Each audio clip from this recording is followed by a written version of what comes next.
മോഹൻലാൽ അല്ലെങ്കിൽ കമലഹാസൻ ഇവരുടെയൊക്കെ ഓർക്ക് എന്തുകൊണ്ടാണ് ഇത്രയും പ്രത്യേകത വരുന്നത്? ഈശ്വര ചൈതന്യത്തിലേക്ക് എത്താൻ വേണ്ടി നമ്മൾ എടുക്കുന്ന നിരവധി വഴികളാണ് പല മതങ്ങളെന്ന് പറയും. കമലഹാസൻ എന്ന് പറയുന്ന വ്യക്തി എത്തിസ്റ്റ് ആണെന്ന് പറയണമെങ്കിലും ഞാൻ വിശ്വസിക്കുന്നത് അദ്ദേഹം നല്ലൊരു ഉപാസകനാണ്. ഈ രാഷ്ട്രീയക്കാരല്ലേ അവരുടെ ഓറയല്ലേ ഏറ്റവും വലിയ ഓറ എന്ന് പറയുന്നത്? ഓരോ താഴ്പോകുമ്പോൾ എന്താ സംഭവിക്കുക? സ്വാഭാവികമായിട്ടും അതുവഴി പോകുന്നു ഇതുവഴി പോകുന്നല്ല എന്നെ കയറി പിടിക്കും. ഈ ഓറയും നിറങ്ങളും തമ്മിൽ എന്തെങ്കിലും ബന്ധമുണ്ടോ? നമ്മുടെ ഈ ബ്രെയിനിലേക്ക് ഓരോ വേവ്സും പ്രകമ്പനം ഉണ്ടാക്കുന്ന സമയത്ത് വൈറ്റൽ എനർജിക്ക് ഭയങ്കര പ്രാധാന്യമുണ്ട്. ഓറ പോകാൻ വലിയ സമയമൊന്നും വേണ്ട, വളരെ പെട്ടെന്ന് ഓറ നശിച്ചു പോകും. നശിച്ചു പോകുന്ന വെച്ച് കഴിഞ്ഞാൽ നമ്മൾ ചെയ്യുന്ന കാര്യങ്ങൾ കൊണ്ടോ പല സംഭവങ്ങൾ കൊണ്ടോ ഓറയ്ക്ക് നഷ്ടം വരാം. ചേട്ടാ, ഈ ഓറയും നമ്മുടെ സംസാരവും തമ്മിൽ എന്തെങ്കിലും ബന്ധമുണ്ടോ? അതായത് ചില ആളുകൾ പറയും നമ്മൾ ചില സംസാരിച്ചുകൊണ്ടിരുന്ന് കഴിഞ്ഞാൽ നമ്മുടെ ഓറ ഇല്ലാതായി പോകുമെന്നൊക്കെ പറഞ്ഞു കേട്ടിട്ടുണ്ട്. ഇതിലെന്തെങ്കിലും യാഥാർത്ഥ്യമുണ്ടോ? അതേപോലെ തന്നെ ഈ പല താരങ്ങളുടെ സിനിമാ താരങ്ങളുടെ ഇപ്പം മോഹൻലാൽ അല്ലെങ്കിൽ കമലഹാസൻ ഇവരുടെയൊക്കെ ഓർക്ക് എന്തുകൊണ്ടാണ് ഇത്രയും പ്രത്യേകത വരുന്നത്? അല്ലെങ്കിൽ ഇവരെയൊക്കെ നമ്മൾ കാണുമ്പോൾ തന്നെ ഇഷ്ടപ്പെട്ടു പോകുന്നത് എന്തുകൊണ്ടാണ്? നമ്മളിന്ന് സമൂഹത്തിൽ നിൽക്കുന്ന അത്യാവശ്യം പോപ്പുലറായിട്ട് നിൽക്കുന്ന ഒരു 5 പേരുടെ ലിസ്റ്റ് എടുത്തു കഴിഞ്ഞാൽ ഈ 5 പേര് ഉപാസകരായിരിക്കും. അതിലൊന്ന് മോഹൻലാലാണ്. മോഹൻലാലിനോട് നമുക്ക് എപ്പോഴും ഒരു ആരാധനയും സ്നേഹവും ബഹുമാനവും കണ്ടു കഴിഞ്ഞാൽ വീണ്ടും വീണ്ടും കാണാനുള്ളൊരു കൗതുകവും, പിന്നെ അടുത്ത് നിന്ന് കഴിഞ്ഞാൽ നമുക്ക് വീണ്ടും മാറിപ്പോകാൻ തോന്നില്ല. എന്തോ മോഹൻലാലിന്റെ ഭാഷ പറഞ്ഞ എന്തോ എനിക്ക് ഇഷ്ടമാണ്, എന്തൊരു ഇഷ്ടമാണെന്ന് പറയുന്നത്. പക്ഷെ അവിടെ വ്യത്യാസമുണ്ട്. കമലഹാസനെ പറ്റി പറയുകയാണെങ്കിൽ കമലഹാസൻ എപ്പോഴും പറയുന്നത് ഞാൻ ഏത്തിസ്റ്റ് ആണെന്നാണ്. പക്ഷേ കമലഹാസൻ എന്ന് പറയുന്ന വ്യക്തി എത്തിസ്റ്റ് ആണെന്ന് പറയണമെങ്കിലും ഞാൻ വിശ്വസിക്കുന്നത് അദ്ദേഹം നല്ലൊരു ഉപാസകനാണ്. ഇപ്പോൾ ഉപാസന എന്നൊക്കെ പറയുന്നത് ഈശ്വര ചൈതന്യത്തിലേക്ക് എത്താൻ വേണ്ടി നമ്മളെടുക്കുന്ന നിരവധി വഴികളാണ് പല മതങ്ങളെന്ന് പറയുന്നത്. അത് ഏത് മതങ്ങളും ആയിക്കോട്ടെ. പക്ഷേ ഏത് ഉപാസനയാണെങ്കിലും ആ ഒരു ഉപാസന ഉള്ളതുകൊണ്ടാണ് അന്ന് അദ്ദേഹവും ഇതുപോലെ ഒരു കണ്ടു കഴിഞ്ഞാൽ നമുക്ക് എപ്പോൾ കണ്ടു കഴിഞ്ഞാലും കാണാൻ തോന്നും, അടുത്ത് കണ്ടു കഴിഞ്ഞാൽ വീണ്ടും കാണാൻ തോന്നും, സംസാരിക്കാൻ തോന്നും. ചില ആൾക്കാരോട് സംസാരിക്കുമ്പോൾ കേൾക്കാൻ ഭയങ്കര ഇഷ്ടമായിരിക്കും. എനിക്ക് തോന്നുന്നു നമ്മൾ ഇന്നത്തെ സോഷ്യൽ മീഡിയയുടെ ഒരു ഇൻഫ്ലുവൻസും ഉണ്ടാവാം. ചില മനുഷ്യരെ കണ്ടു കഴിഞ്ഞാൽ നമ്മൾ കേട്ടിരുന്നു. അങ്ങനെ ഒരുപാട് മനുഷ്യർ നമ്മുടെ ചുറ്റിനുമുണ്ട്. ഇവരൊക്കെ എല്ലാം ഒരു ഉപാസന ഉണ്ടായതുകൊണ്ട് തന്നെയാണോ? ഒന്ന് ഉപാസന, 2 പൂർവ്വജന്മത്തിൽ അവർ ചെയ്ത സുഹൃതം എന്ന് വേണമെങ്കിൽ പറയാം. നമ്മൾ നോർമലി പറയുന്നു അവൻ്റെ അച്ഛനും അമ്മയും ചെയ്ത സുഹൃതം എന്നൊക്കെ പറയില്ലേ. പക്ഷേ നല്ല സോളാണ് എന്നുള്ളതാണ് ഏറ്റവും വലിയ പ്രത്യേകത. ഈ സോള് ഹയർ റെലംസിൽ നിൽക്കുന്ന സോളാണ്. ഇവിടെ വന്ന് ജന്മം എടുക്കുന്നത് ഇന്ന് ഒരുപാട് ഹയർ റെലംസിലെ സോൾസ് ഇവിടെ ഉണ്ട്. എന്തിനു വേണ്ടി? അവരുടെ റെസ്പോൺസിബിലിറ്റി എന്താ? അവരുടെ എഗ്രിമെൻ്റ് എന്താണ്? അത് പാരാസൈക്കോളജിസ്റ്റോട് ചോദിച്ചാൽ മനസ്സിലാവും. അവരുടെ എഗ്രിമെൻ്റ് എന്ന് വെച്ച് കഴിഞ്ഞാൽ ഭൂമിയിൽ ജന്മമെടുത്ത് സാധാരണപ്പെട്ട ലോവർ ലെവലിൽ നിൽക്കുന്ന സോൾസിനെ അപ്ലിഫ്റ്റ് ചെയ്യുക എന്നുള്ളതാണ്. സാധാരണപ്പെട്ട മനുഷ്യരെ മുകളിലേക്ക് ഉയർത്തിക്കൊണ്ടുവരിക. അപ്പോൾ അവിടെയാണ് പലരും എന്ന് പറയും, മകനെ അല്ലെങ്കിൽ മോനെ നീ അങ്ങനെ ചെയ്യരുത്, നീ ജപിക്കണം, നീ പ്രാർത്ഥിക്കണം, നീ അവിടെ പോകണം. അപ്പോൾ നമ്മൾ എന്ത് ചെയ്യും? റിജക്റ്റ് ചെയ്യും. ഒന്നും വേറെ ജോലിയൊന്നുമില്ലേ, എനിക്ക് ഒരുപാട് കാര്യങ്ങളുണ്ടെന്നൊക്കെ നമ്മൾ സംസാരിക്കും.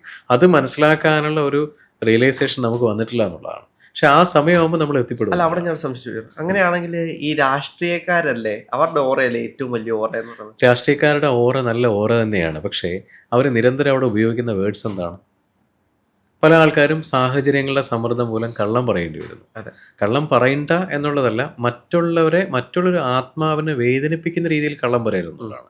സ്വാഭാവികമായിട്ടും ഞാൻ രാഹുൽ എന്ന വ്യക്തിയെ വേദനിപ്പിക്കുകയാണെങ്കിൽ എൻ്റെ ഓറ നശിക്കും, എൻ്റെ ഓറ താഴെ പോകും.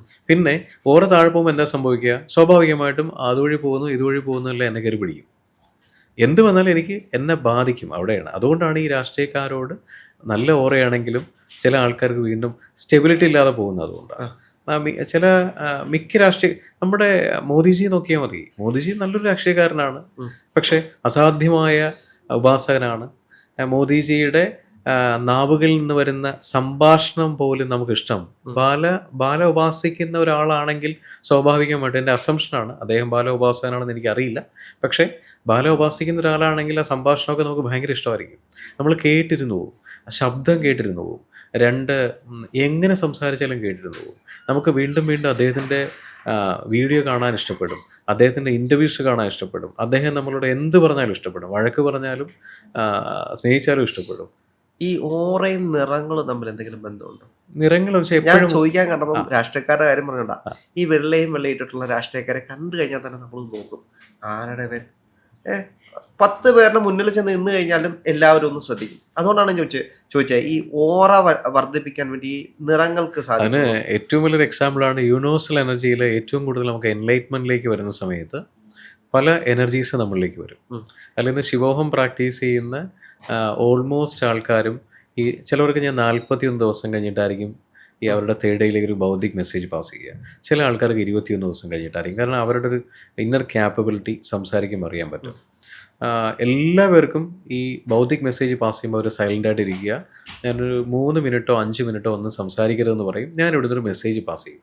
അത് എൻ്റെ കഴിവൊന്നുമല്ല, എൻ്റെ ഗുരു പരമ്പരയിൽ നിന്നും എൻ്റെ ഗുരു എനിക്ക് തന്ന ഒരു ദിവ്യമായ ഒരു എന്താ പറയുക ഒരു ദീക്ഷയാണ്. ആ ദീക്ഷാക്രമം ഡിസർവ് ചെയ്യുന്ന ഒരാൾക്ക് കൊടുക്കുക എന്നുള്ളതാണ് ഞാൻ ചെയ്യുന്നത്. അപ്പം ഞാനെന്ന് പറയുന്ന മീഡിയം വഴി ഗുരുവിൻ്റെ പെർമിഷനോടുകൂടി ഞാനത് പാസ് ചെയ്യും. പാസ് ചെയ്യുമ്പോൾ കൃത്യമായിട്ട് അവർക്ക് ഇവിടെ കിട്ടും. അല്ല, ചേട്ടൻ തന്നെ കഴിഞ്ഞ ഇന്റർവ്യൂകളിൽ ഇതേ കൂട്ട് പറഞ്ഞു. അതായത് ഈ പാസ് ചെയ്യുന്ന ഇവിടെ കിട്ടുന്ന സമയത്ത് അവർക്ക് അവിടെ ഒരു വൈറ്റൽ എനർജി കാണാൻ കഴിയുമെന്ന് പറഞ്ഞിട്ടുണ്ട്. അപ്പൊ അതുകൊണ്ടാണ് ഞാൻ ചോദിക്കുന്നത്, ഈ എനർജികളും ഈ നിറങ്ങളുമായിട്ട് ബന്ധങ്ങൾ എങ്ങനെയാണ് വരുന്നത്? ഉറപ്പായിട്ട് കിട്ടും. അതായത് ഈ പ്രകൃതിയുമായിട്ട് നമ്മൾ കണക്ട് ചെയ്ത് നിൽക്കുന്ന സമയത്ത് നമ്മൾ ആദ്യം മിക്കവരും വിഷ്വൽ ചെയ്യുന്ന ബ്ലൂ ലൈറ്റ് ആയിരിക്കും, ബ്ലൂ എനർജി ആയിരിക്കും. ബ്ലൂ എനർജി ഈ മരണശേഷം പോകുന്ന ആദ്യം കാണുന്ന ബ്ലൂ എനർജി എന്നാണ് എല്ലാവരും പറയുന്നത്. പക്ഷേ ഈ ബ്ലൂ എനർജി കണ്ട് കുറച്ചുകൂടെ കഴിയുമ്പോൾ ഇതിൻ്റെ ട്രാൻസ്ഫോർമേഷൻ സ്റ്റേജിലേക്ക് വരും. നമ്മളൊരു മൗന ഇതിലേക്ക് വരാം. ഈ മൗനവ്രതം എന്നൊരു സംഭവമുണ്ട്. മൗനവ്രതം എന്ന് പറയുന്നത് ഞാൻ പല ആൾക്കാരുമായിട്ടും പല രാജ്യങ്ങളിലും മൗനവ്രതം ഇരുന്നിട്ടുണ്ട്. ഏറ്റവും കൂടുതൽ എനിക്കിഷ്ടം ബാങ്കോക്കാണ്. ബാങ്കോക്കിൽ മൾട്ടി ബില്യനേഴ്സ് വരുന്ന സ്ഥലമാണ്. അതെ അതെ അതെ. അപ്പോൾ നമ്മൾ ആദ്യം പോയിരിക്കുമ്പോൾ നമ്മുടെ കൗതുകം എന്താണ്, അവരെ കൂടെ ഇരിക്കാൻ പറ്റിയല്ലോ, അതെൻ്റെ ഭാഗ്യമാണല്ലോ എന്നാണ് ഞാൻ വിചാരിക്കുന്നത്. ഇപ്പം ഞാൻ വിചാരിക്കുന്നത് എനിക്ക് എന്നിലിരിക്കാൻ പറ്റിയെന്നതാണ്. വേറൊന്നുമല്ല, ഇത് കഴിഞ്ഞ് ഒരു ദിവസമൊക്കെ നമ്മളിരുന്ന് നെക്സ്റ്റ് ഡേ നമ്മൾ കണ്ണ് ഓപ്പൺ ചെയ്യുമ്പോൾ നമുക്ക് കണ്ണ് ഓപ്പൺ ചെയ്യാൻ തോന്നൂല. രാവിലെ നമുക്ക് വരുന്ന എനർജിയുടെ പ്രവാഹം ഭയങ്കര വലുതാണ്. ഒരുപാട് എനർജി വരും. അതിൽ വൈറ്റ് ഉണ്ടാവാം, യെല്ലോ ഉണ്ടാവും, റെഡ് ഉണ്ടാവും, മൾട്ടിപ്പിൾ പർപ്പിൾ കളേഴ്സ് വരും എനർജി. ഈ എനർജിയിൽ ആദ്യം മിക്ക ആൾക്കാർക്കും വരുന്നത് വൈറ്റ് ആയിരിക്കും. അപ്പോൾ അതുകൊണ്ടാണ് ഈ വൈറ്റ് നമ്മുടെ കണ്ണിന് എപ്പോഴും ഒരു എലഗൻ ഫീൽ, ഒരു കുളിർമ തരുന്നതാണ്. നമ്മുടെ ഈ ബ്രെയിനിലേക്ക് ഓരോ വേവ്സും പ്രകമ്പനം ഉണ്ടാക്കുന്ന സമയത്ത് വൈറ്റൽ എനർജിക്ക് ഭയങ്കര പ്രാധാന്യമുണ്ട്. അപ്പോൾ നമ്മളൊരാളെ കാണുന്ന സമയത്ത് എത്ര ഒരു ഗ്ലാമർ ഇല്ലാത്തൊരു വ്യക്തിയാണെങ്കിൽ വൈറ്റ് ഇട്ട് നിൽക്കുമ്പോൾ നമ്മുടെ കണ്ണിന് സുഖം തരുന്നത് നമ്മുടെ ബ്രെയിനിന് ഏറ്റവും കൂടുതൽ ഒരു കമ്മ്യൂണിക്കേഷൻ കിട്ടുന്ന വൈറ്റ് ആയിരിക്കും. എന്തുകൊണ്ടാണ്? നമ്മൾ നിരന്തരം കാണുന്നതാണ്. നമ്മൾ ഉറങ്ങുന്ന സമയത്ത് കണ്ണടയ്ക്കും. മെഡിറ്റേഷൻ ചെയ്യാത്തവരാണെങ്കിലും ഉറങ്ങുന്ന സമയത്ത് കണ്ണടയ്ക്കുന്ന സമയത്ത് ഒരാൾ ഏതെങ്കിലും ഒരു ലൈറ്റ് കാണും. ഒന്നുകിൽ ബ്ലൂ ആയിരിക്കും, അല്ലെങ്കിൽ വൈറ്റ് ആയിരിക്കും, അല്ലെങ്കിൽ സൂര്യപ്രകാശമായിരിക്കും, റെഡിഷ് ആയിരിക്കും. ഇത് ഇന്നിപ്പോൾ നമ്മൾ മെഡിറ്റേഷൻ ഒന്നും ചെയ്യാത്ത സാധാരണപ്പെട്ട ഒരാളാണെന്ന് വെച്ചോ, ഇന്ന് വെറുതെ കിടന്ന് ഉറങ്ങുന്ന സമയത്ത് രാത്രി നോക്കുക ഏത് ലൈറ്റാണെന്ന്. അപ്പോൾ ഇന്നത്തെ അദ്ദേഹത്തിൻ്റെ ക്യാരക്ടർ എന്താണെന്ന് മനസ്സിലാക്കണം. ഇന്ന് രാവിലെ മുതൽ വൈകുന്നേരം വരെ അദ്ദേഹം എങ്ങനെയായിരുന്നു? ഏറ്റവും കൂടുതൽ രൗദ്രഭാവമായിരുന്നോ, അല്ലെങ്കിൽ വളരെ നോർമലി കാമായിട്ട് പോയ ഒരാളാണോ എന്ന്? വേറെ ദേഷ്യമൊന്നുമില്ല, വളരെ പീസായിട്ടാണ് ഇന്ന് ദിവസം പോയത്, വളരെ ഹാപ്പി ആയിരുന്നോ, നല്ല ഫുഡൊക്കെയാണോ കഴിച്ചത്? അപ്പോൾ നല്ല ഹാപ്പി ആയിട്ട് പോയ ഒരാളാണ് രാത്രി ബെഡിലേക്ക് പോകുമ്പോൾ സ്വാഭാവികമായിട്ടും അവിടെ അദ്ദേഹം കാണുന്നത് ഒരു ലൈറ്റ് എനർജി ആയിരിക്കും. ഒന്നുകിൽ വൈറ്റ് കളർ ആയിരിക്കും, അല്ലെങ്കിൽ ഒരു ലൈറ്റ് ബ്രൗൺ ആയിരിക്കും. ബ്ലൂ ഒന്നും പെട്ടെന്ന് കാണണമെന്നില്ല.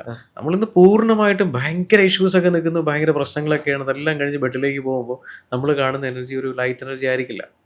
അപ്പോൾ സ്വാഭാവികമായിട്ടും അതുകൊണ്ടാണ് നേരത്തെ ചോദിച്ച ക്വസ്റ്റ്യൻ, വൈറ്റ് ഇട്ട് വരുന്ന ഒരാളിനെ പെട്ടെന്ന് എന്തുകൊണ്ട് നമ്മൾ ശ്രദ്ധിക്കപ്പെടുന്നു? സോ ഒരു സ്ഥിരം ജപത്തിലിരിക്കുന്ന ഒരാൾക്ക് പെട്ടെന്ന് വൈറ്റിനെ അട്രാക്ട് ചെയ്യും. ഏതൊരാൾക്കും അത് കിട്ടുന്നതാണ്. ജപത്തിൽ അറിഞ്ഞും അറിയാതെയും നമ്മൾ ജപത്തിരിക്കുന്നുണ്ട്. ഉറങ്ങിക്കഴിയുമ്പോൾ എന്താണ്, ആൽഫ ബീറ്റ ഗാമയിലേക്ക് പോകുമ്പോൾ നമ്മൾ സ്വാഭാവികമായിട്ടും നമ്മുടെ സബ് കോൺഷ്യസ് മൈൻഡ് ഒരു ഡീപ്പ് സ്ലീപ്പിലേക്ക് പോകും. ഗാമ സ്റ്റേറ്റിലേക്ക് പോകുമ്പോൾ നമ്മൾ അറിയുന്നില്ല, പക്ഷേ നമ്മൾ അവിടെ ഒരു ഡീപ്പ് മെഡിറ്റേഷനിലാണ്, അല്ലേ? ഇത് ഒരു എക്സ്ട്രാ ഓറ അവിടെ നിർമ്മിക്കുന്നുണ്ടോ ഈ നിറം? അവിടെ എക്സ്ട്രാ ഓറ നിർമ്മിക്കുന്നില്ല. നമ്മളുടെ ചുറ്റും ഇന്ന് ശിവോഹം നമ്മൾ അതുപോട്ടെ, ഏതെങ്കിലും നല്ല ഗുരുക്കന്മാരുടെ, നല്ല ഗുരു എന്ന് പറയുന്നത് ഭയങ്കര പീക്ക് ലെവലിൽ ഹയർ റിലംസിൽ നിൽക്കുന്ന നല്ലൊരു ഗുരുവിൻ്റെ അടുത്ത് നമ്മൾ പോകുമ്പോൾ നമുക്ക് അടുത്തെത്താൻ പറ്റില്ല. ശ്രദ്ധിച്ചാൽ മനസ്സിലാവും. എപ്പോഴും ഒരു ചൈതന്യ പ്രവാഹം അവിടെ ഉണ്ടാവും. നമുക്കൊരു ഒരു ഡിഫെൻഡിങ്, അതായത് നമുക്ക് അദ്ദേഹത്തിൻ്റെ അടുത്ത് എത്തണം, പക്ഷെ എത്താൻ പറ്റില്ല. നമ്മൾ ദൂരെ നിൽക്കും, നമ്മൾ സംതൃപ്തിയോടെ നോക്കും, സംസാരിക്കും, ചിരിക്കും, നമുക്കൊന്നും തൊടാൻ പോലും പറ്റില്ല. കാരണം എന്തുകൊണ്ടാണ്? ചെറിയൊരു സ്പാർക്ക് ഉണ്ടാവും. അപ്പോൾ ചോദിക്കും, സ്പാർക്ക് യാഥാർത്ഥ്യമാണോ? നല്ല ഗുരുക്കന്മാരുടെ അടുത്ത് പോയിട്ട് തൊട്ട് നോക്കിയാൽ മനസ്സിലാവും. ശിവോഹം പ്രാക്ടീസ് ചെയ്യുന്ന 40 ദിവസം പ്രാക്ടീസ് ചെയ്യുന്ന ഒരാളടുത്ത് ഒരാൾ പോയാൽ ആ ആളപ്പോൾ പറഞ്ഞുതരും എന്താ സംഭവിക്കുക എന്നുള്ളത്. ബോഡിയുടെ ചുറ്റും ഒരു എനർജി ഉണ്ടാവും, ഒരു വൈറ്റൽ എനർജി നമുക്ക് കാണാൻ പറ്റും. അതുപോലെയാണ് ഈ പറയുന്ന സംഭവം. നമ്മുടെ ഓറ ഓട്ടോമാറ്റിക്കായിട്ട് എക്സ്പാൻഡ് ഓറ പോകാൻ വലിയ സമയമൊന്നും വേണ്ട, വളരെ പെട്ടെന്ന് ഓറ നശിച്ചു പോകും. നശിച്ചു പോകുന്ന വെച്ച് കഴിഞ്ഞാൽ നമ്മൾ ചെയ്യുന്ന കാര്യങ്ങൾ കൊണ്ടോ പല സംഭവങ്ങൾ കൊണ്ടോ ഓറയ്ക്ക് നഷ്ടം വരാം. ഈ ഓറയെ വീണ്ടും മുന്നിലേക്ക് കൊണ്ടുപോകുക എന്നുള്ളത് ഒരാളുടെ കഴിവ് തന്നെയാണ്.